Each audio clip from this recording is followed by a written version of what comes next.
Hey guys, thank you so much for checking out edition number 11 of the Strong Happy Healthy magazine.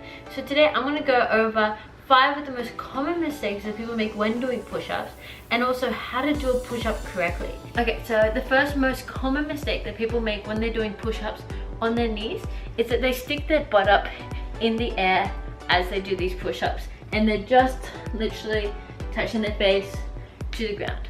The reason this is wrong is because you are doing absolutely nothing for your chest. You're not loading it.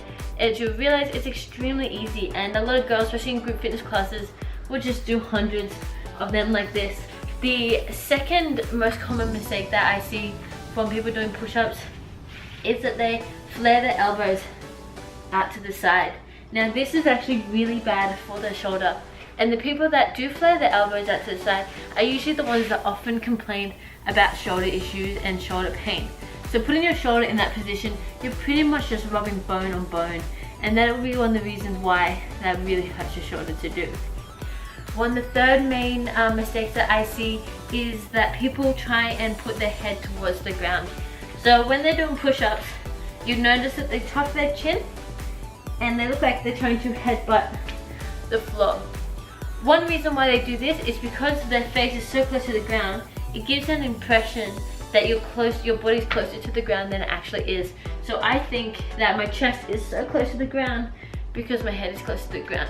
But you're not actually working your chest and shoulders, you're pretty much just hurting your neck. And another mistake that I see a lot of people do when they're doing push-ups on their knees is that they don't brace their core and their glutes, and they allow their lower back to sag, and this actually causes a lot of discomfort in your lower back. And if you already have lower back injuries or issues, this can actually make it a bit worse because you're putting a lot of pressure on your lower spine. So you see a lot of people doing this, allowing their hips to drop, they're not bracing the core, not bracing their glutes, and then they'll go in for their push-ups.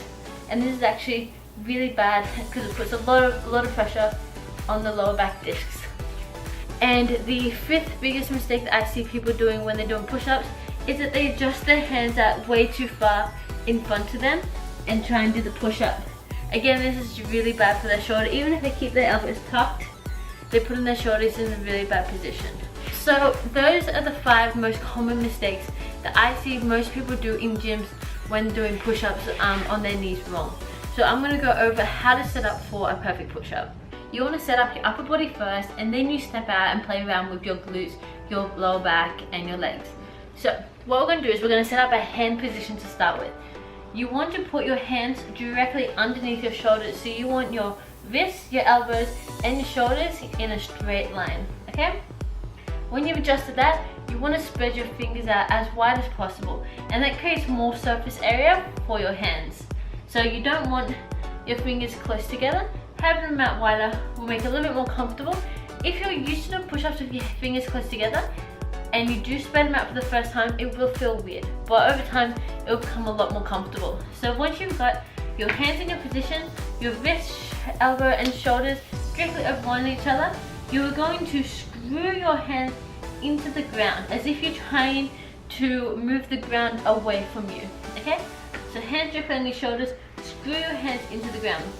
Now when you do that, what happens is my chest will begin to lift up, my shoulders will begin to externally rotate, and you'll start to point your elbow forwards, and that's what you want.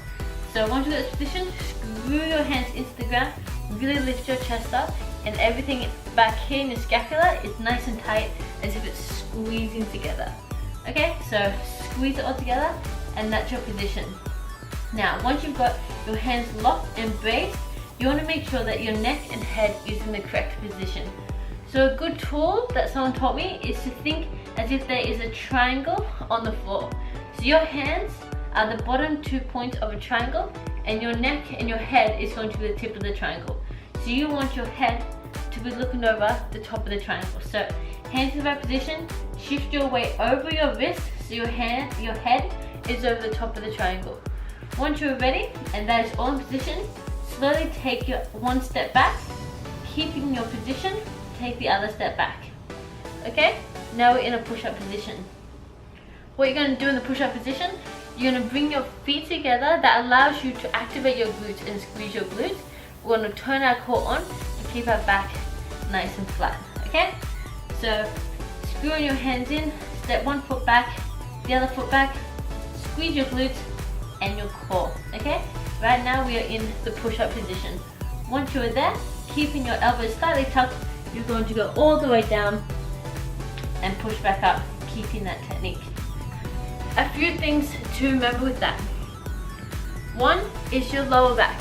So I have my lower back and my core braced, and it looked like this.